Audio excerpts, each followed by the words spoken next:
नमस्कार, welcome to the new India. Nav Bharat निर्माण में आपका स्वागत है। संसद के पार्ट 1 में हम संसद के रिगार्डिंग ओवरव्यू देख चुके हैं और संसद की कौन सी लोकेशन पे स्थित है, संसद के रिगार्डिंग जो भी मेन बातें हैं वो देख चुके हैं। और पार्ट 2 में हम संसद के अधिकारियों के बारे में बात करेंगे। संसद का मतलब मैंने आपको बता दिया था पहले ही, लोकसभा, राज्यसभा और अपना राष्ट्रपति को मिलकर के संसद बनती है। तो अब हम लोकसभा और राज्यसभा के जो प्रमुख अधिकारी होते हैं, लाइक लोकसभा के अंतर्गत लोकसभा का अध्यक्ष होता है, वो भी अधिकारी होता है। लोकसभा में उपाध्यक्ष होता है यानी लोकसभा का अधिकारी, एंड लोकसभा में अध्यक्षों का पैनल भी होता है, ठीक है। और एक प्रोटेम स्पीकर होता है जिसे सामयिक अध्यक्ष भी बोलते हैं हम। तो ये प्रमुख अधिकारीगण हैं जो लोकसभा के अंतर्गत है। ऐसे ही राज्यसभा में राज्यसभा का अध्यक्ष होता है। अध्यक्ष तो क्या होता है, उपराष्ट्रपति ही राज्यसभा का पदेन सभापति होता है। अध्यक्ष बोलेंगे या सभापति बोलेंगे इसे, ओके।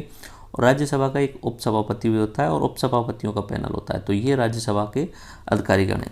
इस लेक्चर के साथ साथ में हम संसदीय समितियों को भी देख लेंगे, संसदीय समितियों को भी यहाँ पे कवर कर लेंगे ताकि पार्ट 3 में ज़्यादातर चीज़ें कवर हो जाएं। संसद का सचिवालय के बारे में जानेंगे, संसद का सचिवालय क्या होता है। एंड सदन में नेता, ये एक्चुअली में भारत के संविधान में लिखा हुआ नहीं है कि सदन का नेता क्या होगा, लेकिन जो परंपरा है और उसके द्वारा सदन का नेता, विपक्ष का नेता और विप, ये प्रमुख चीज़ें जो हैं वो अधिकारीगण हैं, ये हम देख लेंगे कि क्या होते हैं, ठीक है। तो ओवरव्यू में संसद के प्रत्येक सदन के अपने पीठासीन अधिकारी होते हैं। लोकसभा में अध्यक्ष उपाध्यक्ष होते हैं, राज्यसभा में सभापति और उपसभापति होते हैं। तो राज्यसभा में अध्यक्ष बोलने की बजाय उन्हें सभापति और उपसभापति बोलते हैं। इसके अलावा लोकसभा में सभापति का पैनल होता है, राज्यसभा में उपसभापति का पैनल होता है। तो ये प्रमुख अधिकारीगण हैं जो राज्यसभा और लोकसभा में होते हैं। तो हमें इनके बारे में क्या देखना होगा, एक एक अधिकारी के बारे में। एक तो क्या ये सदन के सदस्य होते हैं या नहीं होते हैं, क्या ये अगर राज्यसभा का सभापति है तो क्या वो राज्यसभा का सदस्य होना जरूरी है, लोकसभा का अध्यक्ष है वो लोकसभा का सदस्य होना जरूरी है, तो ये सदन का सदस्य होना जरूरी है। इनकी निर्वाचन या नियुक्ति कैसे होती है और कौन करता है ये देखेंगे। क्या योग्यता होती है, क्या कार्यकाल होता है और ये क्या कार्य करते हैं। ये इमेज के रूप में मैंने एक लोकसभा का इमेज लगाया हुआ है। इस इमेज में अगर आप देखें तो यहाँ पे एमपी बैठे हुए हैं लोकसभा के अंतर्गत, ठीक है। ये एमपी बैठे हुए हैं और यहाँ पे आप देख रहे होंगे यहाँ लोकसभा अध्यक्ष बैठी हुई हैं। पुराने टाइम पे सुमित्रा महाजन जी थी, ठीक है। लास्ट जो मोदी गवर्नमेंट थी 2014 से 19 टाइम पे, तो उस समय लोकसभा की अध्यक्ष जो थी सुमित्रा महाजन थी। तो लोकसभा की जो सारी कार्रवाई होती हैं उनका नियम संचालन जो है इन लोकसभा अध्यक्ष के द्वारा किया जाता है। ये विपक्ष वाले हंगामा कर रहे हैं यहाँ पे, आपने देखा ही होगा हंगामा करते हुए। वर्तमान समय में ओम बिरला जी जो हैं वो लोकसभा के अध्यक्ष हैं और वर्तमान समय में भारत के उपराष्ट्रपति हैं वेंकैया नायडू, और ये जो हैं वो राज्यसभा के पदेन सभापति भी होते हैं, ठीक है। तो हम शुरू करते हैं लोकसभा अध्यक्ष से कि लोकसभा अध्यक्ष के रिगार्डिंग कुछ चीज़ें समझते हैं। लोकसभा अध्यक्ष जो होता है उसका चुनाव सदस्यों के बीच में से ही किया जाता है। यानी लोकसभा का चुनाव हुआ, ठीक है, लाइक अपना मई 2019 में लोकसभा का चुनाव हुआ जिसमें मोदी सरकार पूर्ण बहुमत के साथ में 300+ सीट लेके आई, ठीक है। पूर्ण बहुमत के साथ में सीट लेके आई यानी मोदी गवर्नमेंट बनी वहाँ पे। तो ये जो लोकसभा के एमपी हैं, ये लोकसभा के एमपी बहुमत से जो है वो चुनाव करेंगे और वो किसका करेंगे, लोकसभा अध्यक्ष का चुनाव करेंगे। तो सदस्यों के बीच से ही अध्यक्ष का चुनाव होता है, यानी वो खुद भी एमपी होता है। जो भी सदस्य चुना जाएगा वो एमपी होता है। चुनाव की जो डेट होती है कि चुनाव कब होगा वो राष्ट्रपति निर्धारित करता है। जब भी नई लोकसभा आएगी उसके बाद में जो प्रोटेम स्पीकर होगा, शुरुआत में प्रोटेम स्पीकर नियुक्त किया जाता है, उसके बाद में राष्ट्रपति डेट निर्धारित कर देता है और प्रोटेम स्पीकर की अध्यक्षता में चुनाव होता है लोकसभा अध्यक्ष के लिए। तो डेट जो है वो राष्ट्रपति के द्वारा निर्धारित की जाती है। किसके द्वारा निर्धारित की जाती है कि चुनाव कब होगा, ये राष्ट्रपति के द्वारा निर्धारित की जाती है। इसका कार्यकाल कितना होता है, जब तक लोकसभा रहेगी। जो अगर मान लीजिए कि 2019 में जो लोकसभा बनी है ये 2024 तक रहेगी, तो जब तक लोकसभा रहेगी तब तक जो है वो ये अपने ओम बिरला जी जो है वो लोकसभा अध्यक्ष रहेंगे, ठीक है। उसके अलावा उन्हें हटाया भी जा सकता है, और हटाने का मतलब कैसे, या तो वो एमपी हट जाएं, एज ए एमपी नहीं रहें। मान लीजिए कि कोटा लोकसभा क्षेत्र का निर्वाचन रद्द कर दिया जाए और ओम बिरला जी बाई चांस जो है वो एमपी नहीं रहें, तो फिर वो लोकसभा अध्यक्ष भी नहीं रहेंगे। ठीक है। दूसरा, वो उनको अच्छा नहीं लग रहा है और वो त्याग पत्र देना चाह रहे हैं। वो राजनीतिक यहाँ पे जो पूर्वाग्रह हैं उनसे ग्रसित होकर ऐसा लग रहा है कि यार परेशान हो गए इनसे, तो वो उपाध्यक्ष को, लोकसभा उपाध्यक्ष को अपना त्याग पत्र दे सकते हैं। और अगर लोकसभा चाहे तो बहुमत से उन्हें हटा सकती है, लेकिन 14 दिन पूर्व उन्हें सूचना देगी। तो जीवन काल कब तक होता है? जब तक का उस लोकसभा का जीवन रहेगा। जो लोकसभा बनी है उस लोकसभा का जीवन, जैसे 2019 में बनी 24 तक रहेगी, ऐसे 2024 में चुनाव होंगे तो 2029 तक रहेगी। तो उस समय तक जो है वो वहाँ पे वो रहेगा। लोकसभा, इसकी भूमिका क्या होती है लोकसभा अध्यक्ष की? लोकसभा अध्यक्ष की भूमिका होती है एज ए लोकसभा का मुखिया। लोकसभा में जितने भी एमपी हैं, जितने भी संसद सदस्य हैं, उन सब का मुखिया हो गया वो अभिभावक के रूप में काम करता है, गार्जियन के रूप में काम करता है, उनको दिशा निर्देशन करता है। मुख्य प्रवक्ता होता है, क्योंकि माइक उसी के पास में होता है। वो बोलता है कि भाई साहब ये खड़े होकर बोलिए, आप बोलिए, अब आपका समय शुरू होता है। तो मुख्य प्रवक्ता होता है। ये अभिभावक के रूप में भी कार्य करता है। अगर कोई संसद सदस्य सही तरीके से नहीं रह रहा है और संसद के आचरण का पालन नहीं कर रहा है, तो अभिभावक जैसे होता है ना, बच्चों को पीटने का काम करता है, बच्चों को समझाने का काम करता है, बच्चों को डांटने का काम करता है, ऐसे ही अभिभावक के रूप में काम करता है। और सबसे इम्पोर्टेंट बात, लोकसभा में किसी भी चीज़ पे अंतिम निर्णय लेना होता है, वो जो है वो अपने लोकसभा अध्यक्ष के द्वारा लिया जाता है। और लोकसभा अध्यक्ष को ये शक्तियाँ कहाँ से मिल रही हैं? एक तो संविधान में क्लियरली लिखी हुई हैं लोकसभा अध्यक्ष की शक्तियाँ, क्योंकि लोकसभा अध्यक्ष का जो पद है वो संवैधानिक है। दूसरा, लोकसभा की प्रक्रिया एवं संचालन के बहुत सारे नियम बने हुए हैं कि लोकसभा को हम इस तरीके से चलाएंगे, इस तरीके से, ये प्रॉपर वे में नियम बने हुए हैं लोकसभा के। तो उनसे भी लोकसभा अध्यक्ष को बहुत सारी शक्ति मिलती है। और उसके अलावा लोकसभा में पिछले 70 साल में बहुत सारी परंपराएं बन गई हैं। उन परंपराओं को भी जो है वो लोकसभा अध्यक्ष जो है वो फॉलो करता है और उनको पालन भी वही करवाता है। ये परंपराएं ना तो संविधान में लिखी हुई हैं, ना कहीं पे भी किसी किताब में लिखी गई हैं, बस एज ए ओरल देखती रहती हैं, पुराने समय से देखते आ रहे हैं, तो उस हिसाब से उन परंपराओं को भी फॉलो करवाता है। तो यानी ये लोकसभा अध्यक्ष की जो शक्ति का स्रोत है वो परंपरा भी है।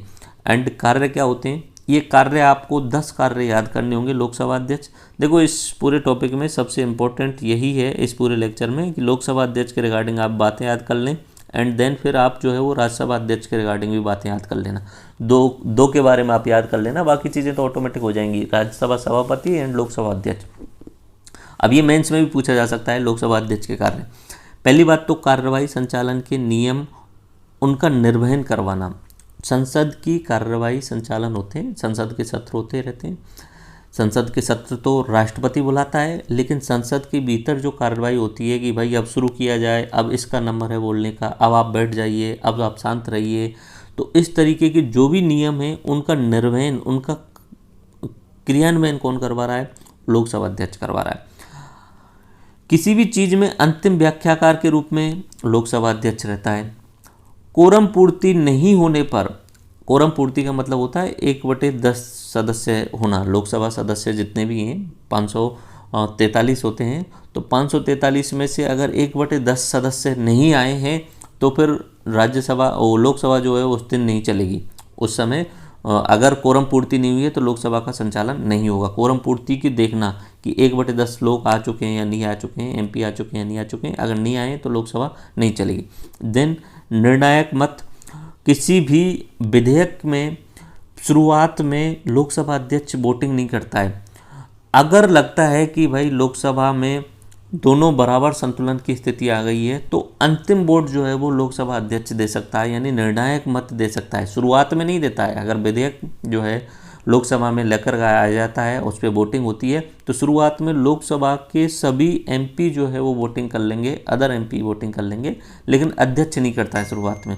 बट जब बराबर की स्थिति होती है तब जो है वो वहाँ पे फाइनली लोकसभा अध्यक्ष को वोटिंग करनी होती है। निर्णायक मत जिसे बोला जाता है। संयुक्त बैठक होती है जब कभी कभी ऐसा होता है कि कोई विधेयक होता है वो लोकसभा में पास हो गया, राज्यसभा में पास नहीं हो पा रहा है, तो दोनों सदनों में मतभेद की स्थिति में संयुक्त बैठक होती है, उस संयुक्त बैठक की अध्यक्षता कौन करता है? उस संयुक्त बैठक की अध्यक्षता लोकसभा अध्यक्ष करता है। और नॉर्मली आपको पता होगा जब भी संयुक्त बैठक होती है उसके बाद में लोकसभा की सदस्य संख्या बढ़ जाती है और सामान्यतः लोकसभा के अनुसार ही वो बिल पास हो जाता है। यहाँ पे लोकसभा अध्यक्ष गुप्त बैठक भी बुला सकता है। प्रधानमंत्री की सलाह पे, सदन का नेता जैसे बोला जाएगा, प्रधानमंत्री की सलाह पे लोकसभा अध्यक्ष गुप्त बैठक बुला सकता है और उसमें वही लोग आएंगे जिसे लोकसभा अध्यक्ष अलाउ करेगा, उसके अलावा बाकी लोगों को नहीं बुलाया जाएगा। तो गुप्त बैठक बुलाने का निर्णय भी लोकसभा अध्यक्ष कर सकता है। धन विधेयक पे अंतिम निर्णय धन विधेयक है या नहीं है, ये सब व्याख्या कौन करेगा? लोकसभा अध्यक्ष करेगा। धन विधेयक पे लोकसभा के पास में राज्यसभा की तुलना में बहुत अधिक पावर प्राप्त है। तो फाइनली डिसाइड किसके द्वारा किया जाता है? फाइनली डिसाइड किया जाता है लोकसभा अध्यक्ष के द्वारा कि ये धन विधेयक है या नहीं है। इसमें राज्यसभा के पास में कोई पावर नहीं होती। दल बदल निर्योग्यता, दल बदल जो कानून बना उसके तहत अगर किसी संसद सदस्य एमपी को निर्योग्य घोषित करना है तो फाइनल निर्णय कौन देगा? लोकसभा अध्यक्ष। ठीक है, किसी भी एमपी ने दल बदल लिया है और अब उसे लग रहा है कि दल बदल कानून के अनुसार ये अब एमपी सदस्य से निर्योग्य हो गया है, तो उसका फाइनल डिसीजन कौन करेगा? लोकसभा अध्यक्ष उसका फाइनल डिसीजन करेगा। संसदीय समूह बनते हैं बहुत सारे, तो उन संसदीय समूह जो कि विदेशों की संसदों के साथ में कोऑर्डिनेशन का काम करते हैं, उनके सभापति के रूप में काम करता है ये। और बहुत सारी संसदीय समितियाँ होती हैं, स्थायी समितियाँ और तदर्थ समितियाँ, इसी लेक्चर में हम देख लेंगे। तो उनके सभापति की नियुक्ति जो है वो लोकसभा अध्यक्ष के द्वारा की जाती है। बहुत सारी होती हैं जिनमें स्थायी समितियाँ होती हैं एंड तदर्थ समितियाँ भी होती हैं। एंड फाइनली अगर हम बात करें कि इसकी स्वतंत्रता और निष्पक्षता के रिगार्डिंग कि ये कितना स्वतंत्र हो सकता है, देखो ऐसा है, लोकसभा अध्यक्ष बनने के बाद में जो नेता होता है वो पार्टी की बजाय उस सदन का नेता हो जाता है। ठीक है, उस सदन का, सिर्फ पार्टी का नहीं रहता। ओम बिरला जी वैसे तो बीजेपी से हैं लेकिन सदन का नेता बन जाते हैं जैसे ही वो लोकसभा अध्यक्ष बनते हैं। तो उनकी स्वतंत्रता और निष्पक्षता जरूरी होती है, इसलिए उनको कुछ विशेष अधिकार होते हैं, वो हम लास्ट में यहाँ पे हम देखते हैं। तो ओवरव्यू में मैंने आपको सारी चीज़ें बता दी कि लोकसभा अध्यक्ष का निर्वाचन कैसे होता है एंड उसकी पदावधि क्या होती है, ये सारी चीज़ें बता दी। अब हम रिवाइज करते हैं एक एक करके। निर्वाचन एवं पदावधि, देखो अगर निर्वाचन की बात करें तो मैंने अभी थोड़ी देर पहले बताया कि लोकसभा के जितने भी सदस्य हैं वो लोकसभा की प्रोटेम स्पीकर की अध्यक्षता में और राष्ट्रपति द्वारा डेट निर्धारित किए जाने के बाद में वोट करेंगे कि हमें इस व्यक्ति को जो है वो लोकसभा अध्यक्ष चुनना है। तो लोकसभा के सदस्य चुनाव करते हैं लोकसभा अध्यक्ष का। यहाँ लिखा हुआ है पहली बैठक के पश्चात उपस्थित सदस्यों के बीच से अध्यक्ष का चुनाव किया जाता है। जब अध्यक्ष का स्थान रिक्त होता है तो लोकसभा इस रिक्त स्थान के लिए किसी अन्य सदस्य को चुनती है। ये तो नॉर्मल सी बात है। तो लोकसभा अपने में से ही किसी सदस्य को जो है वो लोकसभा अध्यक्ष के लिए चुनती है। राष्ट्रपति लोकसभा अध्यक्ष के चुनाव की तारीख निर्धारित करता है। तो ये जो डेट निर्धारित की जाएगी वो किसके द्वारा निर्धारित की जाएगी? ये राष्ट्रपति के द्वारा निर्धारित की जाती है।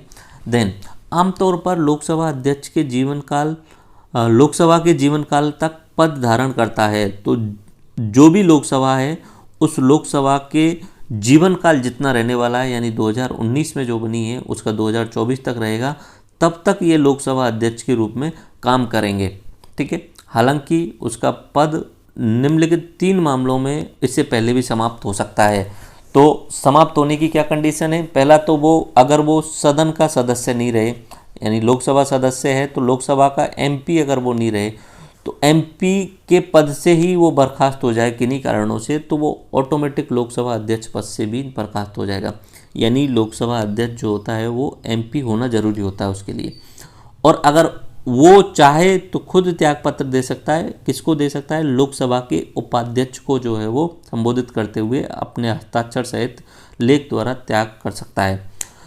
यदि लोकसभा में लगे कि भाई हमें ये हटाना है, इनको हटाना है, तो लोकसभा भी तत्कालीन सदस्य बहुमत से, जितने भी सदस्य हैं उनके बहुमत से संकल्प पारित करके उसे पद से हटा सकती है। लेकिन ऐसा संकल्प पारित करने से पहले उसे 14 दिन पहले उसे सूचना देनी होगी। तो ऐसा संकल्प तब प्रस्तावित नहीं किया जाएगा जब तक कि उस संकल्प को प्रस्तावित करने के आशय की कम से कम 14 दिन पूर्व सूचना नहीं दे दी गई होगी। अभी भाषा थोड़ी सी कठिन है, बस इतना समझ लो कि 14 दिन पहले लोकसभा अध्यक्ष को सूचना देनी होगी कि अब हम आपके खिलाफ जो है वो यहाँ पे बहुमत लेकर के आ रहे हैं और आपको हटाने वाले हैं। ठीक है, जब अध्यक्ष को हटाने के लिए संकल्प विचाराधीन है तो अध्यक्ष पीठासीन नहीं होगा, किंतु लोकसभा में बोलने और उसकी कार्रवाई में भाग लेने का अधिकार होगा। ठीक है, अगर गलती से यहाँ पे लोकसभा अध्यक्ष को हटाने की प्रक्रिया चल रही है तो उस समय वो इस गद्दी पे नहीं बैठेगा, यहाँ पे जैसे ये बैठे ना,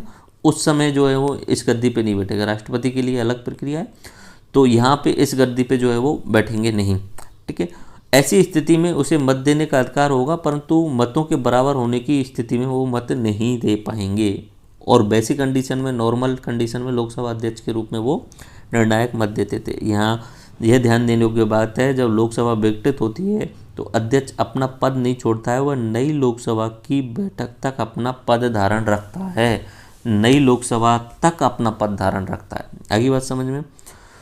तो यहाँ पे भूमिका, शक्ति और कार्य क्या है? तो लोकसभा व उसके प्रतिनिधियों का मुखिया होता है लोकसभा अध्यक्ष, लोकसभा का अभिभावक के रूप में कार्य करता है, सदन का मुख्य प्रवक्ता होता है वो, और अंतिम निर्णय उसी के द्वारा दिया जाता है। ये किसकी भूमिका हो गई? लोकसभा अध्यक्ष की भूमिका हो गई।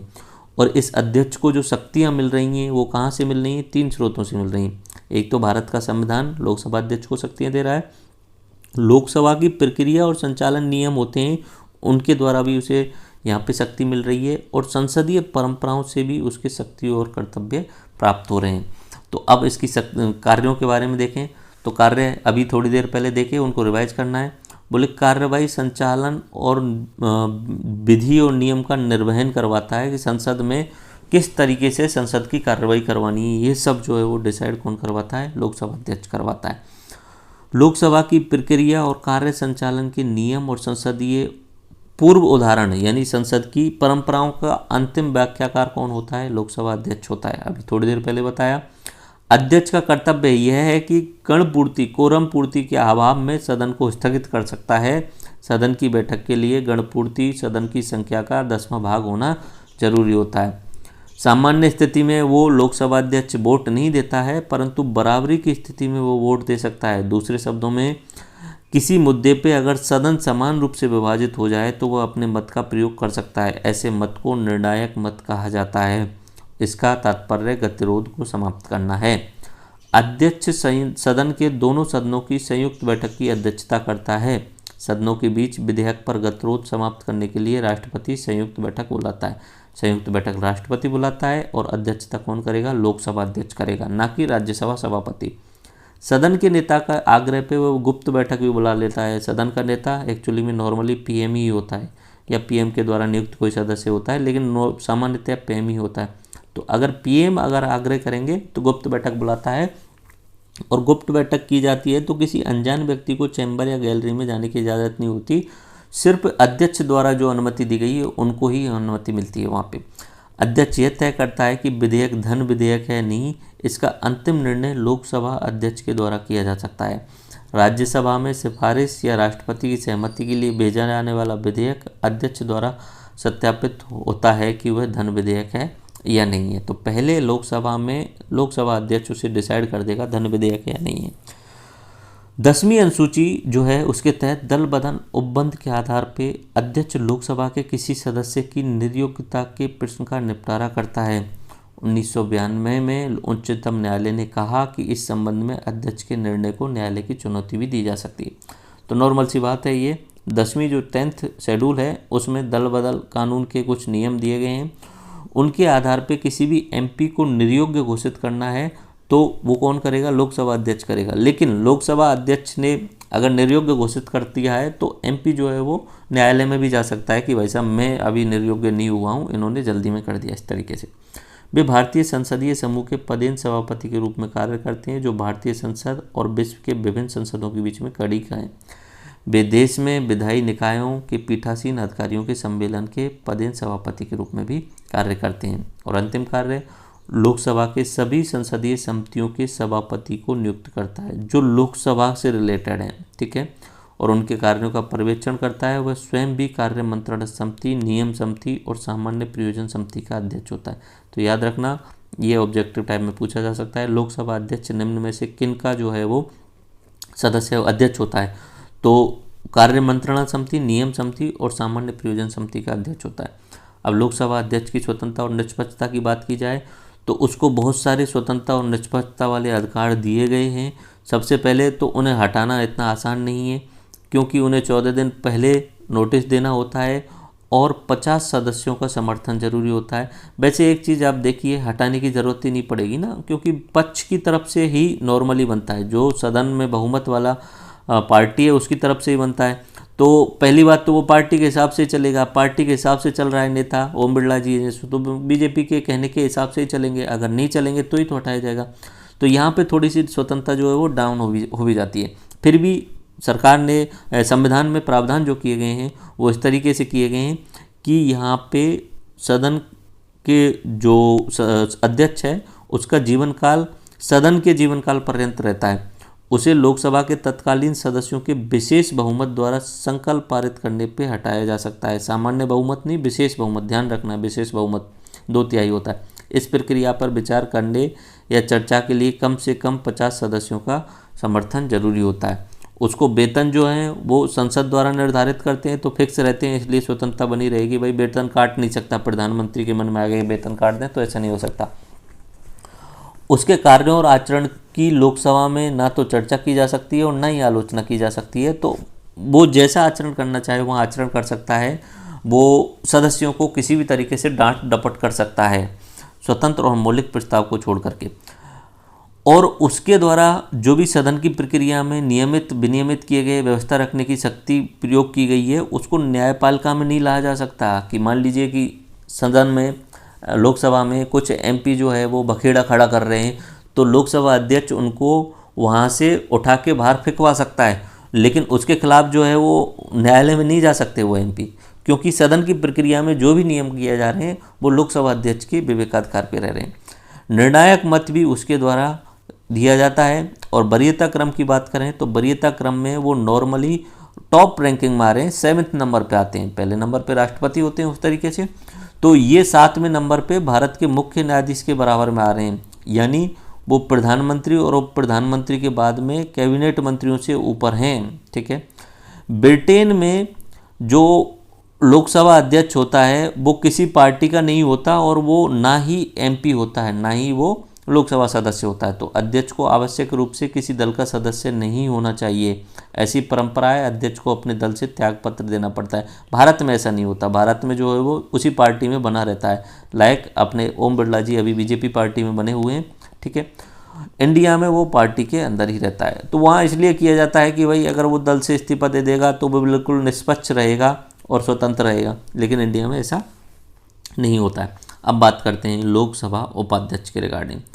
तो लोकसभा उपाध्यक्ष का चुनाव भी उन्हीं एमपीज के द्वारा किया जाता है, जिन एमपीज के द्वारा जो है वो लोकसभा अध्यक्ष का चुनाव किया गया है, और उसकी डेट जो है निर्धारित की जाती है अध्यक्ष के द्वारा।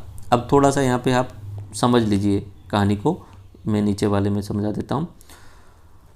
यहाँ पे जैसे मान लीजिए कि चुनाव हुआ, चुनाव का रिजल्ट आया, तो इस रिजल्ट के बाद में नई लोकसभा का गठन हो गया, नई लोकसभा गठन हो गया। तो जब तक नई लोकसभा का गठन हुआ है तब तक तो पुराना जो लोकसभा अध्यक्ष है वो है ही। ठीक है, लोकसभा अध्यक्ष है।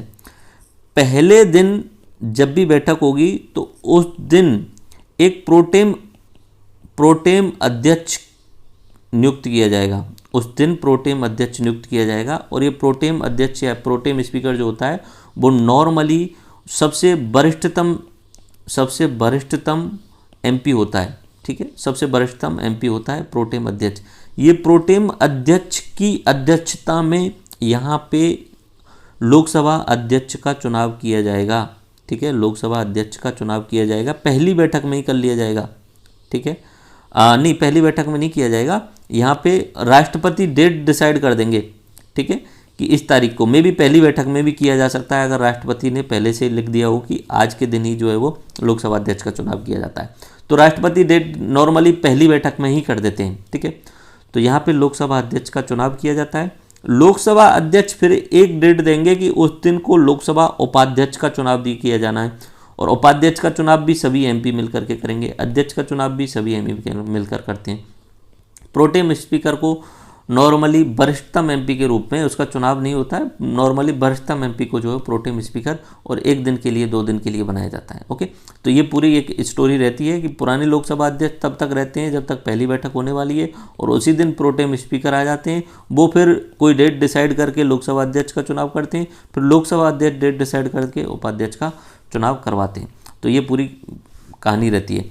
सदन के जीवन तक इनका कार्यकाल रहता है लोकसभा उपाध्यक्ष का, सेम लोकसभा अध्यक्ष की तरह, नॉर्मली 5 साल ही बोल सकते हो उसे, ठीक है। जब तक लोकसभा चलेगी तब तक जो है वो वहाँ पे उनका कार्यकाल रहेगा। नॉर्मली 2019 से 2024 तक का जैसे तो 5 साल के लिए हटाया जा सकता है। अगर वो एमपी पद से हट गए तो सेम लोकसभा अध्यक्ष की तरह, अगर एमपी पद से बर्खास्त हो गए हैं तो वो अपना यहाँ पे लोकसभा उपाध्यक्ष से भी बर्खास्त हो जाएंगे।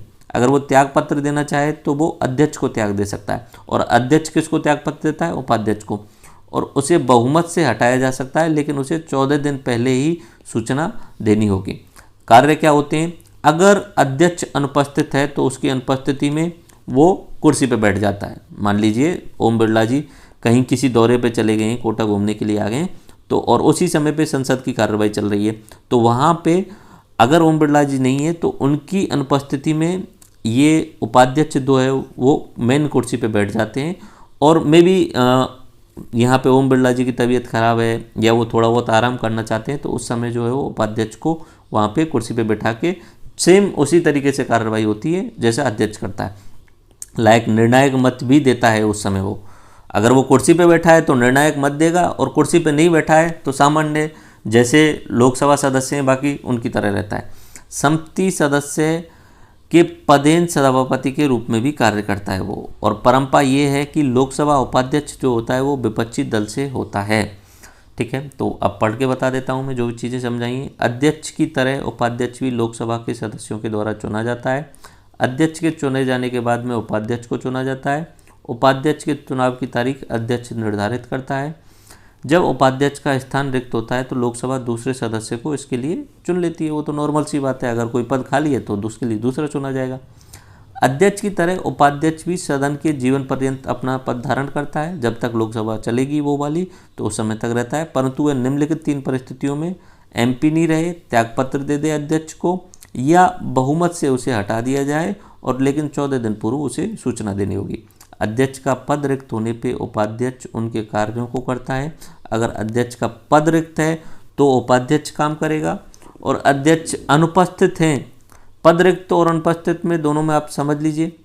पद रिक्त का मतलब कि यहाँ पे मान लीजिए XYZ कोई भी अध्यक्ष हैं, वो कोइंसिडेंटली यहाँ पे वो एक्सपायर हो गए, तो यहाँ पे पद रिक्त हो गया अध्यक्ष का, तो उस समय ये उपाध्यक्ष जो है एज ए अध्यक्ष काम करेगा, प्रॉपर अध्यक्ष के रूप में काम करेगा उस समय तक। फिर नए अध्यक्ष का चुनाव होगा तब तक प्रॉपर अध्यक्ष के रूप में काम करेगा।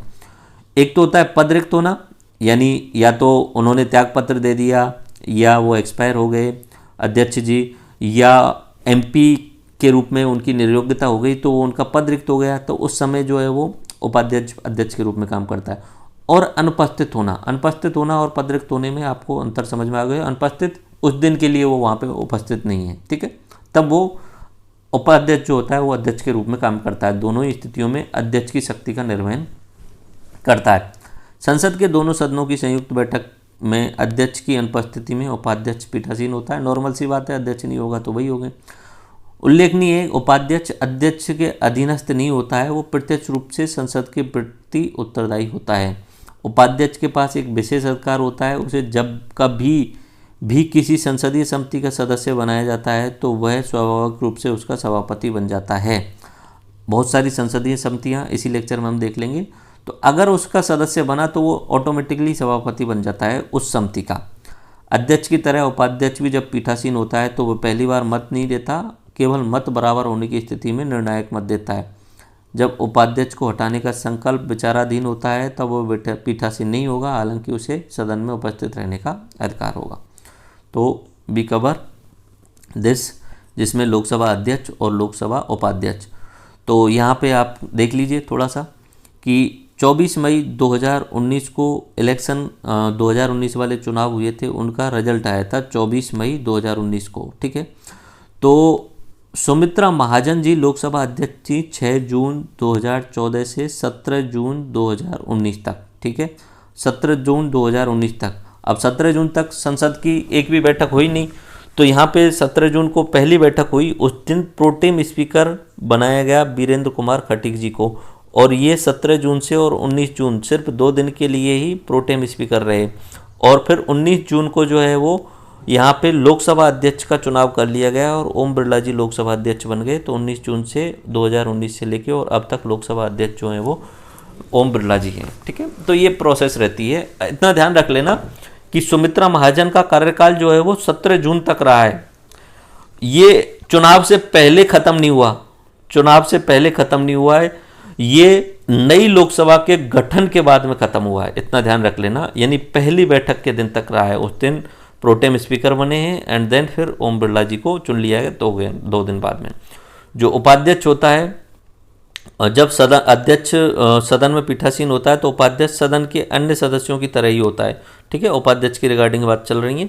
तो अगर अध्यक्ष है तो उपाध्यक्ष की कोई वैल्यू नहीं है, उस समय वो नॉर्मल एमपी की तरह है, उसे सदन में बोलने, कार्रवाई में भाग लेने और किसी प्रश्न का मत देने का अधिकार होता है। उपाध्यक्ष संसद द्वारा निर्धारित किए गए तो वेतन संसद द्वारा होता है और भारत की संचित निधि में होता है। ठीक है, उपाध्यक्ष परंपरा यह है कि उपाध्यक्ष जो होता है मुख्य विपक्षी दल से होता है नॉर्मली। ठीक है, तो अध्यक्ष व उपाध्यक्ष संस्था का उद्भव भारत सरकार अधिनियम 1919 के तहत हुआ। ठीक है, और उस समय इन्हें प्रेसिडेंट और डिप्टी प्रेसिडेंट बोला जाता था। ठीक है, 1921 में भारत के गवर्नर जनरल ने फ्रेडरिक वाइट व सच्चिदानंद सिन्हा को पहला अध्यक्ष और पहला उपाध्यक्ष नियुक्त किया था, और 1925 में विट्ठल भाई जे पटेल को केंद्रीय विधानसभा का पहला निर्वाचित अध्यक्ष चुना गया था। ठीक है, जीवी मावलंकर और अनंत सयानाम अयंगर को लोकसभा का पहला अध्यक्ष और पहला उपाध्यक्ष चुना गया था आज़ादी के बाद में। ठीक है, 1947 में आज़ादी के बाद में पहला अध्यक्ष और पहला उपाध्यक्ष चुना गया था। तो अगर पूछा जाए तो भारत का पहला लोकसभा अध्यक्ष कौन है, तो जीवी मावलंकर, क्योंकि आज़ादी के बाद का ही पूछा जाता है, उससे पहले का नहीं पूछा जाता है। ठीक है, और लोकसभा का पहला उपाध्यक्ष कौन थे, तो अनंत सयानाम अयंगर थे। ठीक है, तो लोकसभा के पहले उपाध्यक्ष और अध्यक्ष कौन है, यहाँ पे आपने देख लिए। लोकसभा के सभापतियों की तालिका। अब देखो ऐसा होता है कि लोकसभा की कार्यवाहियाँ चलती हैं ना, तो नॉर्मली लोकसभा के अध्यक्ष भी और उपाध्यक्ष भी 7-7, 8-8 घंटे बैठ के परेशान हो जाते हैं वहाँ पे कुर्सी पे बैठ के, और कार्यवाहियों का संचालन करते करते परेशान हो जाते हैं। इसलिए लोकसभा के अध्यक्षों की तालिका बनी हुई है। ठीक है, कि भाई ये आदमी परेशान हो गया तो चलो अब दूसरे व्यक्ति को भेज दिया जाए कुर्सी पे बैठने के लिए, और कार्यवाहियों का संचालन एज ए अध्यक्ष करेगा अब वो। ठीक है, इस तरीके से लोकसभा के अध्यक्षों की तालिका बनी हुई है। तो लोकसभा के नियमों के अंतर्गत अध्यक्ष सदस्यों में से 10 को सभापति तालिका में नामांकित किया जाता है। इनका कोई स्पेशल काम नहीं है, इनका काम बस इतना है कि अगर अध्यक्ष नहीं है तो उपाध्यक्ष काम कर लेता है, लेकिन अगर उपाध्यक्ष और अध्यक्ष दोनों ही नहीं है तो फिर इनमें से एक जना बैठेगा। ठीक है, इनका काम क्या है, इनमें से कोई भी अध्यक्ष या उपाध्यक्ष की अनुपस्थिति में संसद का पीठासीन अधिकारी हो सकता है। पीठासीन होने पर उसकी शक्ति अध्यक्ष के समान ही हो जाती है। वह तब तक पद धारण करता है जब तक नए सभापति तालिका का नामांकन न हो जाए। ठीक है, कोई दूसरा भी भेजा जा सकता है, 10 में से किसी एक को भेजा जा सकता है, और वो चाहे तो हटके वो किसी और दूसरे को बुला सकता है। तो मतलब ये परेशान होने का होता है कि ये भाई परेशान हो गए तो लाओ अब मैं चला जाता हूँ थोड़ी देर के लिए आराम करने के लिए, किसी दूसरे सदस्य को अध्यक्षता दे जाए। तो ये लोकसभा के 10 सदस्यों का पैनल होता है। जब इस पैनल का सदस्य अनुपस्थित रहता है तो सदन के किसी अन्य सदस्य को अध्यक्ष निर्धारित किया जाता है। तो वही नॉर्मल सी बात है, 10 में से तो कोई ना कोई तो उपस्थित रहेगा, नॉर्मल सी बात है। यहाँ यह बात ध्यान आकर्षण योग्य है कि जब अध्यक्ष या उपाध्यक्ष का पद रिक्त हो तो सभापति तालिका का सदस्य सदन का पीठासीन अधिकारी नहीं होता है। ये ध्यान रखना है कि अगर पद रिक्त हो गया, कीप इन पॉइंट माइंड, यहाँ पे एक छोटा सा पॉइंट आपको ध्यान रखना है, दोबारा से बोलूँ। देखो, अध्यक्ष उपाध्यक्ष, लोकसभा की बात चल रही है, उपाध्यक्ष। रिक्त का मतलब होता है कि उस पद का खाली हो जाना, वो व्यक्ति या तो कोइंसिडेंटली एक्सपायर हो चुके हैं या उनका एमपी पद खत्म हो चुका है या उन्होंने त्याग पत्र दे दिया, ये तो होता है रिक्त कि वो सीट पे वो अध्यक्ष रहा ही नहीं अब, ठीक है। और एक होता है अनुपस्थित, बस कुछ दिन के लिए छुट्टी लेकर चला गया है। तो अगर अध्यक्ष अनुपस्थित है और उपाध्यक्ष अनुपस्थित है तब तो इधर लोकसभा की जो तालिका है सभापतियों की, उनमें से कोई जो है वो वहाँ पे पदेन सभापति के रूप में काम करेगा। लेकिन लेकिन लेकिन अगर ये पद रिक्त हो जाते हैं दोनों, तो इनमें से सभापतियों में से कोई अध्यक्ष नहीं बनेगा, स्थायी अध्यक्ष नहीं बनेगा। कार्य करवा सकता है पदेन सभापति के रूप में, वहाँ पे कार्य संचालन करवा सकता है, लेकिन वो अध्यक्ष नहीं बन जाता है, प्रॉपर अध्यक्ष जिसे बोलते हैं। ये सिर्फ कार्य करने के लिए, कुछ समय के लिए, इनकी पावर पूरी की पूरी नहीं आ जाती उन्हें। ओके, बस इतना है।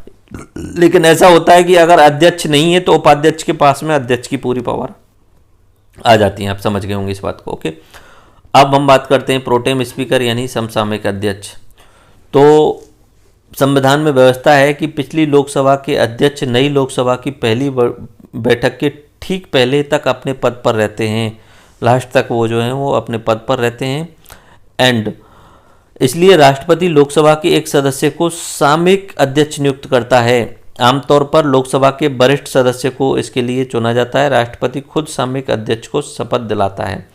तो सामयिक अध्यक्ष का जो निर्वाचन किया जा रहा है वो राष्ट्रपति के द्वारा किया जा रहा है और राष्ट्रपति के द्वारा ही उसको शपथ दिलाई जा रही है। सामयिक अध्यक्ष को स्थायी अध्यक्ष के समान ही शक्तियाँ होती हैं। वह नई लोकसभा की पहली बैठक में पीठासीन अधिकारी होता है।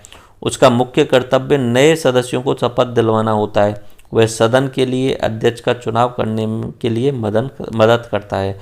तो सदन का नया अध्यक्ष चुनाव करने के लिए कौन मदद कर रहा है? सामयिक अध्यक्ष कर रहा है या प्रोटेम स्पीकर कर रहा है। छोटी सी कहानी है, इसमें इतना ज़्यादा दिमाग नहीं लगाना है, ठीक है। अध्यक्ष होता है, अध्यक्ष नहीं है तो उपाध्यक्ष काम करेगा अध्यक्ष के रूप में। अगर दोनों ही अनुपस्थित हैं तो जो अपने तालिका है उसमें से होते हैं।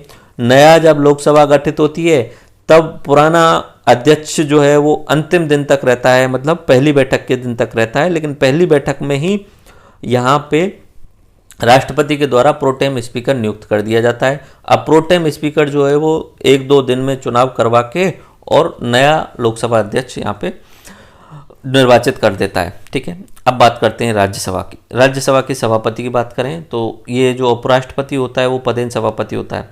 राज्यसभा का पीठासीन अधिकारी सभापति कहलाता है। देश का उपराष्ट्रपति इसका पदेन सभापति होता है। जब उपराष्ट्रपति राष्ट्रपति के रूप में काम करता है तो राज्यसभा के सभापति के रूप में काम नहीं करता, ठीक है। अगर उपराष्ट्रपति जो है वो अगर अपने पद पर नहीं है और उनकी जगह काम उपराष्ट्रपति कर रहा है तो उस समय वो राज्यसभा के जो अध्यक्ष हैं उसके रूप में काम नहीं करेगा, से केवल और केवल राष्ट्रपति के रूप में काम करेगा। और अगर राष्ट्रपति हैं तो उपराष्ट्रपति का काम क्या हो जाता है? राज्यसभा के पदेन सभापति के रूप में। राज्यसभा के सभापति को तब ही पद से हटाया जा सकता है जब उसे उपराष्ट्रपति के पद से हटाया जाए। तो उपराष्ट्रपति हटाने की प्रक्रिया हम पहले पढ़ चुके हैं। पीठासीन पदाधिकारी के रूप में सभापति की शक्ति व कार्य लोकसभा अध्यक्ष के समान ही होते हैं। बस क्या है कि उसमें 2 विशेष शक्तियों की कमी होती है। तो उपराष्ट्रपति जो होता है वो पदेन सभापति होता है राज्यसभा का, और खास बात यह है कि वो राज्यसभा का एमपी नहीं होता है, वो उपराष्ट्रपति होता है एक्चुअली में, ठीक है। अगर वो एमपी है तो उसे एमपी पद से त्याग देना होता है और निर्णायक मत दे सकता है लोकसभा अध्यक्ष की तरह। उसकी शक्तियां सेम लोकसभा अध्यक्ष की तरह, कार्रवाई करवाना, राज्यसभा की नियमों का और कार्रवाइयों का निर्वहन करवाना, ठीक है। लेकिन लोकसभा अध्यक्ष के पास में 2 अधिक शक्तियां हैं। उनमें से धन विधेयक है और संयुक्त बैठक की अध्यक्षता, जो कि अपने राज्यसभा के सभापति के पास में नहीं है। तो शक्ति लोकसभा अध्यक्ष माइनस 2 शक्तियां जो लोकसभा अध्यक्ष के पास में, जिनमें से धन विधेयक की शक्ति सिर्फ लोकसभा अध्यक्ष के पास में और संयुक्त बैठक की अध्यक्षता की शक्ति लोकसभा अध्यक्ष के पास में है। ओके, अब बात करें राज्यसभा के उपसभापति। तो राज्यसभा अपने सदस्यों के बीच में से स्वयं का उपसभापति चुन लेती है और यहाँ पे त्यागपत्र वही सेम पहले की तरह, नॉट एमपी। अगर एमपी नहीं रहे, त्यागपत्र देना है तो सभापति को त्यागपत्र दे और हटाना है तो बहुमत से उसे हटा दिया जाए और 14 दिन पहले उसे सूचित कर दिया जाए। सभापति की तरह उपसभापति भी सदन की कार्रवाई के दौरान पहले मत नहीं देता है। सेम उसी तरीके की प्रोसेस है। जब सभापति राज्यसभा की अध्यक्षता करता है तो उपसभापति एक साधारण सदस्य के रूप में रहता है। सभापति की तरह ही उपसभापति भी नियमित वेतन प्राप्त करता है, तो उसके लिए थोड़ी बहुत स्वतंत्रता और निष्पक्षता रहती है। अब लोकसभा में अध्यक्षों की तालिका होती है और राज्यसभा में उपसभापतियों की तालिका रहती है। सभापतियों की तालिका नहीं रख सकते क्योंकि सभापति अपने आप में उपराष्ट्रपति ही होता है, ठीक है। तो उपसभापति ये वाले जो हैं, अगर उपसभापति का काम क्या होगा, जब राज्यसभा का सभापति अगर है नहीं, मान लीजिए उपराष्ट्रपति कहीं किसी देश के दौरे पे गए हुए हैं, तो उस समय जो है वो यहाँ पे सदन की कार्रवाइयों का संचालन करता है उपसभापति, ठीक है।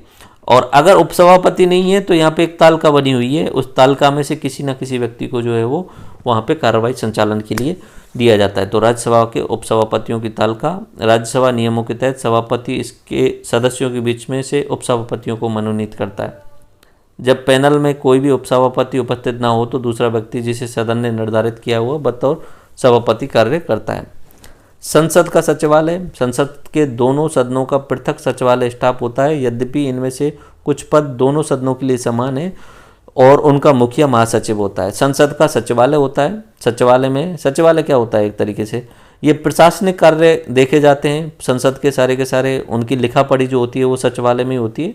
तो इन दोनों सदनों का पृथक सचिवालय स्टाफ होता है। राज्यसभा का अलग से अधिकारी होते हैं, लोकसभा के अधिकारी होते हैं, और मुख्य सचिव जो होता है, मुखिया होता है, वो महासचिव होता है। और नॉर्मली सीधी सी बात है, ये टॉप लेवल का सिविल सर्वेंट ही होंगे, ठीक है।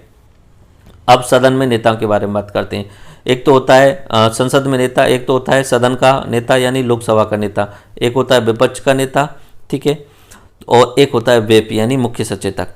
तो सदन का नेता जो होता है, मान लीजिए लोकसभा चुनी गई 2019 में, तो जो बहुमत दल की पार्टी है वो अपना एक नेता चुन लेती है कि हाँ ये हमारा नेता है, और वो एक्चुअली में प्रधानमंत्री होता है, तो उसी को सदन का नेता बोला जाता है। तो प्रधानमंत्री, लोकसभा के नियमों के तहत सदन का नेता का अभिप्राय है प्रधानमंत्री। यदि वो लोकसभा सदस्य है या प्रधानमंत्री द्वारा सदन का नेता के रूप में मनोनीत कोई मंत्री, अगर वो राज्यसभा सदस्य है, मान लीजिए मनमोहन सिंह जी थे, तो सदन जो मेन होती है वो अपनी लोकसभा ही होती है, तो लोकसभा में किसी को नियुक्त कर देंगे वो, अगर वो राज्यसभा सदस्य हैं तो, ठीक है। तो बहुमत नेता के रूप में भी उन्हें जाना जाता है। सदन का नेता आज के समय पे हमारे प्रधानमंत्री नरेंद्र मोदी जी हैं। विपक्ष का नेता लोकसभा के अंदर ही विपक्ष का नेता होता है, लेकिन विपक्ष का नेता बनने के लिए 1/10 जरूरी होता है, मिनिमम सीट होना जरूरी होता है, कोरम पूर्ति वाली। और पिछली 2 बार से क्या हो रहा है, कांग्रेस को 1/10 जो है वो सीट नहीं मिल पा रही है, इसलिए विपक्ष का नेता है ही नहीं कोई पिछले 6-7 सालों से, ठीक है। तो संसद के दोनों सदनों में एक विपक्ष का नेता होता है। विपक्ष की सबसे बड़ी पार्टी के सदस्य कुल सदस्यों के 10वें हिस्से के करीब होने चाहिए। इतनी संख्या पर ही उसके नेता को विपक्ष के नेता के रूप में मान्यता मिलती है। मुख्य कार्य क्या होता है, सरकार के कार्यों की उचित आलोचना और वैकल्पिक सरकार की व्यवस्था करना, ठीक है। और इस जो विपक्ष का नेता होता है, इसके वेतन भत्ते और सुविधाएं जो होती हैं कैबिनेट मंत्री की तरह होती हैं। अमेरिका में इसे अल्पसंख्यक नेता कहा जाता है, और ब्रिटेन में ऐसी व्यवस्था है कि शैडो कैबिनेट बना लेते हैं। सिर्फ विपक्ष का ही नहीं होता है नेता, विपक्ष नेता ही नहीं होता है, वो एक पूरी सरकार बना लेते हैं। मान लीजिए कि यहाँ पे मोदी जी ने अपनी सरकार बनाई हुई है, जिसमें रक्षा मंत्री, गृह मंत्रालय, ठीक है, रक्षा मंत्री, गृह मंत्री, उसके बाद में विदेश मंत्री और बहुत सारे मंत्री बने हुए हैं। ब्रिटेन में क्या होता है, मुख्य सरकार के अपोजिट में विपक्ष अपनी सरकार अलग से बना लेती है कि अगर रक्षा मंत्री हमारा होता तो हम ऐसा काम करते, अगर गृह मंत्री हमारा ऐसा होता तो हम ऐसा काम करते, और इसे बोला जाता है शैडो कैबिनेट, ठीक है। शैडो का मतलब होता है छाया, कि अगर ये नहीं होते तो हम इस तरीके का काम करते इस परिस्थिति में, तो उसे बोला जाता है शैडो कैबिनेट। और ये जो व्यवस्था है वो एक तरीके से ब्रिटेन में है, और वहाँ का जो विपक्ष का नेता होता है उसे वैकल्पिक प्रधानमंत्री के रूप में देखा जाता है कि अगर ये नेता होता विपक्ष का तो इस तरीके से काम करता। अब बात करते हैं व्हिप या सचेतक। ये हर पार्टी का अपना व्हिप होता है, हर पार्टी का अपना सचेतक होता है। इसका मुख्य कार्य होता है, बस अगर पार्टी ने बोल दिया कि कल आपको सदन में उपस्थित होना है, संसद में उपस्थित होना है किसी भी कंडीशन में, तो वो जो है वो व्हिप देखता है या सचेतक देखता है कि कौन व्यक्ति जो है वो सदन में उपस्थित हुआ है, नहीं हुआ है, नहीं हुआ तो उसके खिलाफ कार्रवाई करता है। तो प्रत्येक राजनीतिक दल का जो होता है वो व्हिप होता है, चाहे वो सत्ता में हो या विपक्ष में, अपना व्हिप होता है। उसे राजनीतिक दल द्वारा सदन में सहायक नेता के रूप में नियुक्त किया जाता है। उसकी जिम्मेदारी होती है वह पार्टी के नेताओं की बड़ी संख्या में सदन में उपस्थिति रखे और संबंधित मुद्दों के पक्ष या खिलाफ में पार्टी का सहयोग करे। तो ये व्हिप होता है। तो आपने सुना होगा व्हिप जारी कर देना, ठीक है, व्हिप जारी कर दिया कि कल आपको जो है वो उपस्थित होना है। तो ये सचेतक देखेगा, सभी एमपी को कॉल करेगा, भाई साहब आप भले ही तमिलनाडु में हो, केरल में हो, कल आइए कि कल वोटिंग होने वाली है किसी विधेयक पे और आपका आना जरूरी है। तो उस समय जो है वो व्हिप जारी किया जाता है, यानी सचेतक के द्वारा सभी को कॉन्टैक्ट करके बुला लिया जाता है। ठीक है, यहाँ पे अपने लोकसभा अध्यक्ष की जो लोकसभा के कार्यकाल और लोकसभा अध्यक्ष हैं उनकी यहाँ पे लिस्ट है। तो पहली लोकसभा थी अपनी 1952 से लेके 1957 तक। तो उस समय यहाँ पे जीवी मावलंकर जी जो थे वो लोकसभा अध्यक्ष बनते हैं। ठीक है, एंड एक चीज़ आप और ध्यान रखें कि लोकसभा अध्यक्ष का जो पद है उसे दोबारा भी चुना जा सकता है। मान लीजिए 2014 से लेके 2019 तक यहाँ पे सुमित्रा महाजन जी लोकसभा अध्यक्ष रहीं। ठीक है, सुमित्रा महाजन लोकसभा अध्यक्ष रहीं। 2019 में 17 जून को उन्होंने अपने पद से हटना पड़ा। ठीक है, उसके बाद में प्रोटेम स्पीकर बने। अगर ये प्रोटेम स्पीकर बोले कि अब चुनाव होने वाला है और जो पार्टी है, जो बहुमत पार्टी है, वो बोले कि हम तो दोबारा से सुमित्रा महाजन जी को बनाना चाहते हैं, तो वो बना सकते हैं। ठीक है, सुमित्रा महाजन जी खड़ी हो जाएंगी, वोटिंग होगी और सुमित्रा महाजन जी को बहुमत मिल जाएगा तो वो लोकसभा अध्यक्ष बन जाएंगी। तो लोकसभा अध्यक्ष जो है वो डबल ट्रिपल बार बनाया जा सकता है। ऐसा नहीं है कि सिर्फ एक ही बार जो है वो, बस इतना है नियम कि एक लोकसभा जो होगी, लाइक अपनी 17वीं लोकसभा चल रही है, तो 17वीं लोकसभा के अब ओम बिरला जी हैं, ये 2024 में जब रिजल्ट आ जाएगा उसके पहली जो सदन की बैठक होगी उस समय तक जो है वो लोकसभा अध्यक्ष रहेंगे। उसके बाद में प्रोटेम स्पीकर बनाया जाएगा। अब प्रोटेम स्पीकर जब चुनाव कराएगा तब दोबारा से लड़ सकते हैं। ठीक है, तो पहला कार्यकाल नॉर्मली उनका लोकसभा के जब तक रहेगी उस समय तक रहने वाला है। ओके, तो पहले यहाँ पे अध्यक्ष रहे थे गणेश वासुदेव मावलंकर और उपाध्यक्ष रहे थे एम.ए. अयंगर। ठीक है, इस तरीके से आप देख सकते हैं। तो यहाँ पे ज़्यादातर लोगों को क्या किया है कि यहाँ पे जो उपाध्यक्ष हैं उनको अगली बार जो है वो क्या बना दिया गया है, अध्यक्ष बना दिया गया है, ऐसा देखने को आपको मिलेगा। ओके, तो ये हमारा इस तरीके से आपने देख लिया मुख्य जो लोकसभा अध्यक्ष हैं, ये लिस्ट है। लोकसभा की लिस्ट ये वाली भी है, आप इसे देख सकते हैं। पहली लोकसभा का गठन 1952 से 57 में हुआ था। तो अपना कार्यकाल पूरा करने के 38 दिन पहले ही इसे विघटित कर दिया था जवाहरलाल नेहरू जी के द्वारा। दूसरी जो लोकसभा थी उसका 57 से 62 रहा था, उसे भी 40 दिन पहले विघटित कर दिया था। तीसरी लोकसभा को भी यहाँ पे 44 दिन पहले विघटित कर दिया गया था 1967 में। तो चौथी लोकसभा जो रही वो 67 से 70 रही। पांचवी लोकसभा 5 साल से ज़्यादा रही क्योंकि इस समय इमरजेंसी लगा दी गई थी। ठीक है, एंड छठवीं लोकसभा 77 से 79 रही। सातवीं 80 से 84 रही। ठीक है, एंड उसके बाद में आठवीं जो रही 89 तक रही। नौवीं 10वीं 11वीं 12वीं इस समय तक अनिश्चितता का दौर रहा, तो एक 2 साल तक रही, 2 साल रही। यहाँ पे ये जो है 91 से 96 तक अपना पीवी नरसिंह राव का काल रहा, तो 5 साल उन्होंने लगातार सरकार चलाई, लेकिन फिर 1 साल में गिर गई, फिर 1 साल में गिर गई। फिर उसके बाद में अटल बिहारी जी ने फिर 5 साल कंटिन्यूस कार्रवाई किया, लेकिन अपने कार्यकाल से 253 दिन पहले ही उन्होंने विघटित कर दिया। देखो, उन्हें यह आशा थी कि हम जीत जाएंगे, इसलिए उन्होंने 253 दिन पहले ही विघटित कर दिया था। फिर उसके बाद में यहाँ पे 4 9 कंटिन्यूस लगातार 5-5 साल के लिए हैं। ओके, एंड अब हम देखना चाहें तो हमारे जो संसद से रिलेटेड अनुच्छेद हैं उनको रिवाइज कर लेते हैं। 79 में संसद के गठन के बारे में बात की गई, लोकसभा, राज्यसभा और राष्ट्रपति। 80 में राज्यसभा का संगठन क्या होगा, कितने सदस्य रहेंगे। 81 में लोकसभा का संगठन क्या होगा। 82 में प्रत्येक जनगणना के पश्चात पुनर्समायोजन होगा, इसके रिगार्डिंग बात की गई है। 83 में संसद के सदनों की अवधि क्या रहेगी। 84 में संसद की सदस्यता के लिए क्या योग्यता रहेगी। 85 में संसद के सत्र, सत्रावसान और विघटन क्या रहेंगे, ये हमारा नेक्स्ट लेक्चर भी रहेगा। 86 में राष्ट्रपति को सदनों को संबोधित करने तथा संदेश देने का अधिकार होगा। 87 में राष्ट्रपति का विशेष संबोधन होगा। 88 में सदनों के प्रति मंत्रियों और अटॉर्नी जनरल के अधिकार होंगे। फिर पदाधिकारीगण जो हमने इस लेक्चर के रूप में देखे, राज्यसभा का सभापति उपसभापति 1989 में है। राज्यसभा के उपसभापति की रिक्ति त्यागपत्र और उनकी विमुक्ति कैसे होगी, ये 90 में है। सभापति के क्या क्या कार्य हैं, उपसभापति क्या शक्तियाँ हैं राज्यसभा के रिलेटेड, ये 91 में है।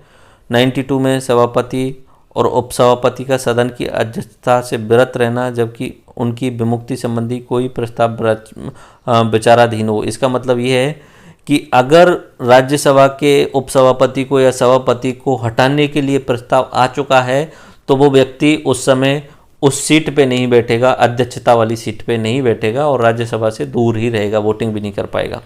ठीक है। 93 में लोकसभा अध्यक्ष और उपाध्यक्ष की बात है। 94 में वही सेम उस तरीके से ही है और 98 में संसद सचिवालय। तो यानी यहाँ पे संसद के पदाधिकारीगण के बारे में बात की गई जो हमारे इस लेक्चर में हमने कंप्लीट देख लिया। अब अगले वाले लेक्चर में कार्रवाई संचालन, सदस्यों की योग्यता और उसके बाद में संसद एवं सदस्यों की शक्तियाँ, ठीक है, ये देखेंगे। विधायी प्रक्रिया, वित्तीय मामले, ठीक है, यहाँ पे आप 110 के बारे में देखेंगे तो ये धन विधेयक से रिलेटेड है। एंड उसके बारे में 112 जो है वो वार्षिक वित्तीय विवरण से रिलेटेड है, यानी अपना जो बजट प्रस्तुत होता है वो 112 जो अनुच्छेद है उसके रिलेटेड ही है। एंड सामान्य प्रक्रिया, कुछ नियम और राष्ट्रपति की विधायी शक्तियाँ 123 ये अध्यादेश जारी करने का नियम है। तो ये अपना जो विधायिका वाला पार्ट चल रहा है उसका संसद का पार्ट 2 हमने देख लिया है। अभी थोड़ा सा इसमें हम ये और देख लेते हैं कि संसदीय समितियाँ क्या होती हैं। ठीक है। और नेक्स्ट लेक्चर में हम जो देखेंगे वो विधायी प्रक्रिया को देखेंगे, विशेष अधिकार देखेंगे, कार्यवाही संचालन किस तरीके से की जाती है ये देखेंगे। तो संसदीय समितियों के बारे में पढ़ लेते हैं। संसद में ऐसा होता है एक्चुअली में, संसद बहुत सारे कानून और नियम तो बनाती है, ठीक है, कानून और नियम बनाती है। और संसद का यानी लोकसभा का अध्यक्ष या राज्यसभा का अध्यक्ष सारे कानून और नियमों के रिगार्डिंग जो है वो कार्य संचालन नहीं देख सकता है।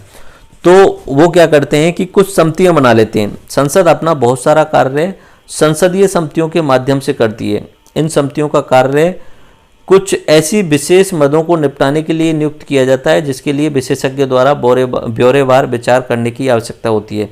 वर्तमान में संसदीय समितियां संसद का लघु रूप बन गई हैं। संसद के दोनों सदनों में समिति व्यवस्था कुछ मामलों को छोड़कर ऐसी है, एक जैसी है और उनकी नियुक्ति, कार्यकाल, कृत्य, कार्रवाई, संचालन की प्रक्रिया लगभग समान है सब में। ये प्रक्रिया संविधान के अनुच्छेद 118 क्लॉज ए के तहत दोनों सदनों के द्वारा बनाए गए नियमों और उपबंधों द्वारा विनियमित होती है। संसदीय समितियां दो प्रकार की होती हैं, स्थायी समितियां और तदर्थ समितियां।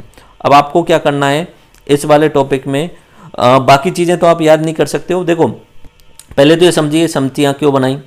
समितियां इसलिए बनाई कि बहुत सारे कानून होते हैं, सरकार कानून लाना चाह रही है, ठीक है, सरकार कानून लाना चाह रही है। अब सरकार तो कानून लेके आ गई, अब उस संसद में वहाँ पे उसके लिए वोटिंग भी हो जाएगी, लेकिन बहुत सारे लोग जो है वो हंगामा करते हैं कि भाई इसको जांच करवाओ, इसको जांच करवाओ। तो ये समितियां हैं उनको चेक करेंगी सारी चीज़ों को, सिर्फ कानून ही नहीं बाकी चीज़ों की भी चेक करेंगे। मान लीजिए कि 2G घोटाला हुआ तो उस घोटाले की जांच करवाने के लिए संसदीय समिति बनाई जाएगी। भाई ठीक है, आप चेक करिए कि कितना यहाँ पे घोटाला हुआ है पूरा का पूरा। अब सभी MP तो चेक कर नहीं सकते तो इसलिए समिति बना दी जाएगी, तो वो तदर्थ समिति बनाई जाएगी। तदर्थ मतलब सिर्फ किसी चीज़ से रिलेटेड। और होती है स्थायी समितियाँ। स्थायी समितियाँ कि फिक्स समितियाँ हैं, इनका काम तो हमेशा ही रहेगा। और ये सब जो लोग जो चुने जाते हैं वो सभी MP चुने जाते हैं और इनका एक एक अध्यक्ष भी होता है। तो स्थायी समितियाँ वित्त से रिलेटेड होती हैं। सदन की समितियां होती हैं, सदन में कार्य मंत्रणा कैसे करनी है, सदन में उपस्थित रहने वाले सदस्यों पे कार्रवाई कैसे करनी है, नियम कैसे बनाने, इसके रिगार्डिंग समितियां बना दी जाती हैं। देन विषयगत समितियां होती हैं, कृषि से रिलेटेड, पर्यावरण से रिलेटेड, विज्ञान से रिलेटेड। जांच समितियां होती हैं, याचिका समिति, विशेष अधिकार समिति, सेवाओं समिति संबंधी समितियां होती हैं, छानबीन संबंधी समितियां होती हैं। तो एक एक करके देखिए। और इनमें सबसे इंपॉर्टेंट आपको याद क्या रखना है कि इनमें सदस्य कितने होते हैं, ये आपको याद रखना है। वित्तीय समितियों में 3 प्रमुख समितियां हैं। प्राक्कलन समितियां जिसमें लोकसभा से चुने जाते हैं सदस्य और 30 सदस्य होते हैं। लोक लेखा समिति, इसमें 15 लोकसभा से चुने जाते हैं और 7 राज्यसभा से चुने जाते हैं। सरकारी उपक्रम समिति, इसमें 15 लोकसभा से चुने जाते हैं और 7 राज्यसभा से चुने जाते हैं। तो ये वित्तीय समितियां होती हैं। और बाकी समितियां भी हैं, लेकिन उतनी ज़्यादा इंपॉर्टेंट नहीं है। इन 3 का आपको बहुत डिटेल में समझना है। एंड तदर्थ समितियां ये प्रवर या संयुक्त समिति होती हैं या विशिष्ट विषय संबंधी होती हैं, तो ये आपको देखनी है। स्थायी समितियों का निर्वाचन व नियुक्ति प्रतिवर्ष या आवधिक रूप से की जाती है। इनका कार्य लगभग कंटिन्यूस रूप से चलता रहता है। स्थायी समितियां हमेशा बनी ही रहती हैं। उनके कृत्य का आधार पे निम्न भागों में बांट सकते हैं, ठीक है। एक तो होती है पैसों से रिलेटेड, एक होती है सदन में समितियों के रिलेटेड, एक होती है सदन में कार्यवाही से रिलेटेड, एंड एक होती है विषयगत, कुछ फिक्स विषयों पे, कृषि से रिलेटेड, विज्ञान से रिलेटेड। एक होती है जांच समितियां, बहुत सारी चीज़ों पे जांच करने के लिए। एक होती है छानबीन समितियां, और ये सेवाओं संबंधी समितियां। तो वित्तीय समितियों में बात करें तो प्राक्कलन समिति, इसमें 30 सदस्य होते हैं। लोकसभा के सदस्य चुनाव होता है और प्रतिवर्ष चुने जाते हैं, और 1/3 सदस्य प्रतिवर्ष सेवानिवृत्त भी हो जाते हैं। इनका मुख्य कार्य क्या होता है? प्रशासन में मितव्ययता और दक्षता को देखना होता है, ठीक है। तो ये अपना 3-4 मंत्रालय चुन लेते हैं कि भाई इनकी हम चेक करेंगे कि इन्होंने कितना पैसा खर्च किया और कितनी इन्होंने एफिशिएंसी निकाली, और ये अपनी रिपोर्ट जो है वो लोकसभा में प्रस्तुत करते हैं। ऐसे ही लोक लेखा समिति, ये भी पैसों से रिलेटेड है। इसमें 15 सदस्य जो हैं वो लोकसभा के होते हैं, और 7 सदस्य जो होते हैं वो राज्यसभा के होते हैं, यानी कुल 22 सदस्य होते हैं। मुख्य कार्य होता है विनियोग लेखों की जांच करना होता है। सरकारी उपक्रम समिति, सरकारी उपक्रम पीएसयू जो बने हुए हैं, पब्लिक सेक्टर यूनिट्स जो बने हुए हैं, उनको चेक करने के लिए होते हैं। इनकी कार्यप्रणाली व उपलब्धियों की जांच करने के लिए होते हैं। पीएसयू की कार्यप्रणाली क्या रही और उनकी उपलब्धि क्या रही, ठीक है। इसमें 22 सदस्य होते हैं, 15 लोकसभा से और 7 राज्यसभा से। कार्य क्या है? सरकारी उपक्रमों की रिपोर्ट व लेखों की जांच करना, कैग ने जो रिपोर्ट दी है उस पर विचार करना कि पीएसयू ने कैसा काम किया है, उनकी उत्पादन क्षमता क्या रही और कार्यकुशलता क्या रही, ठीक है। और ये फिर अपना रिपोर्ट जो है वो संसद में प्रस्तुत करते हैं, और ये समिति प्रत्येक वर्ष 8 से 10 उपक्रम को चुन के और संसद में गंभीर चर्चा करते हुए अपनी रिपोर्ट देती है। अब सदन की समितियां, जिसमें कार्य मंत्रणा समिति होती है, जिसमें लोकसभा के लिए 15 सदस्य होते हैं और राज्यसभा के लिए 13 सदस्य होते हैं, ठीक है। राज्यसभा के लिए 11 सदस्य, 1 अध्यक्ष 1 उपाध्यक्ष। लोकसभा के लिए 14 सदस्य और 1 अध्यक्ष, जो कि स्वयं लोकसभा अध्यक्ष होता है। गैर सरकारी सदस्यों के विधेयकों एवं संकल्पों समिति, इसमें 15 सदस्य होते हैं, ठीक है। बस इतना याद रख लेना, और बाकी चीज़ें आप याद करो नहीं करो तो भी चल जाएगा, ठीक है। सदन में अनुपस्थित रहने वाले सदस्यों संबंधी समिति होती है। उसमें 15 सदस्य जो होते हैं वो चेक करते रहते हैं कौन उपस्थित अनुपस्थित रहा और क्या कार्रवाई करनी चाहिए उस पर। नियम समिति होती है, ठीक है, जिसमें जो है वो 16 जो है वो 15 जो होते हैं वो लोकसभा में होते हैं और 16 जो होते हैं वो राज्यसभा में होते हैं, ठीक है। विषयगत समितियाँ होती हैं जिनमें कृषि से रिलेटेड होती है, पर्यावरण से रिलेटेड होती हैं और विज्ञान से रिलेटेड होती हैं, जिसमें 15 लोकसभा से और 7 राज्यसभा से सदस्य चुने जाते हैं। जांच समितियाँ होती हैं जिनमें याचिका समिति में 15 + 25 होती हैं, और विशेष अधिकार समिति में 15 लोकसभा से और 10 राज्यसभा से होते हैं, ओके। देन छानबीन समितियाँ होती हैं, उनके रिगार्डिंग भी आप देख सकते हैं, बट इतना याद नहीं रखें तो भी चलेगा, ओके। छानबीन समितियों का रिगार्डिंग याद नहीं करें। उसके बाद में सेवाएं संबंधी, ग्रंथालय समिति, सामान्य प्रयोजन समिति, आवास समिति, ये एग्जाम में नहीं पूछे जाएंगे। अब बात करते हैं तदर्थ समितियाँ। ये किसी करंट इश्यूज से रिलेटेड बनाई जाती हैं। मान लीजिए कोई बोफोर्स घोटाला हुआ तो संसदीय समिति बनाई जाएगी उसके लिए। तो ये विशिष्ट विषयों पर विचार एवं प्रतिवेदन संबंधी होती हैं। उदाहरण के लिए राष्ट्रपति के अभिभाषण के समय कुछ लोगों ने आचरण जो है वो गलत किया है, एमपी ने कुछ अच्छा आचरण नहीं किया, उन्होंने विरोध किया, तो उसके लिए एक अलग समिति बनाई जा सकती है। पंचवर्षीय योजनाओं के लिए अलग समिति बनाई जा सकती है। प्रवर या संयुक्त समितियाँ, विधेयकों संबंधी प्रवर या संबंधी संयुक्त समितियाँ, कोई नया विधेयक आ रहा है तो उस विधेयक के लिए पहले संसदीय समिति, लाइक किसान आंदोलन कर रहे हैं तो किसानों का जो विधेयक आया, किसान सुधार विधेयक आया, तो उसके लिए विपक्ष मांग कर रहा है कि पहले संसदीय समिति बनाई जाए, प्रवर समिति बनाई जाए, और वो चेक करेगी, उसके बाद में बात की जाएगी। इस तरीके से प्रवर समिति जो है वो किसी करंट इश्यूज से रिलेटेड बनाई जा सकती है। तो इस तरीके से हमने इस लेक्चर के अंतर्गत आज इस लेक्चर में संसद के अधिकारी देखे, लोकसभा अध्यक्ष, उपाध्यक्ष, सभापतियों का पैनल और प्रोटेम स्पीकर, राज्यसभा सभापति, उपसभापतियों का पैनल। देन सदन के नेता देखे, संसद के नेता में सदन का नेता, विपक्ष का नेता और व्हिप हमने देख लिया। व्हिप जो होता है वो हर पार्टी का अपना व्यूक होता है जो चेक करता है कि लोगों को बुलाना है तो किस तरीके से बुलाया जाए, और कार्रवाई भी करते हैं वो अपने पार्टी के सदस्यों पर। सदन का नेता जो होता है नॉर्मली लोकसभा में जो होता है वो यहाँ पे प्रधानमंत्री होता है। विपक्ष का नेता 1/10 उसके सदस्य होना जरूरी है तभी मिलेगा। तो 2014 से लोकसभा में विपक्ष का नेता कोई नहीं है, ठीक है। एंड देन हमने संसदीय समितियाँ देखी। समितियों में हमने एक तो देखी स्थायी समितियाँ, और स्थायी समितियों में सबसे इम्पोर्टेंट जो है वो वित्तीय समितियाँ सबसे इम्पोर्टेंट हैं। एंड एक हमने देखी तदर्थ समितियाँ, ठीक है। तो इस तरीके से हमारा संसद का पार्ट 2 कंप्लीट होता है। पार्ट 3 में हम बाकी संसद से रिलेटेड जितनी भी कार्रवाइयाँ हैं उन सबको हम कंप्लीट लिखेंगे। धन्यवाद। जय हिंद।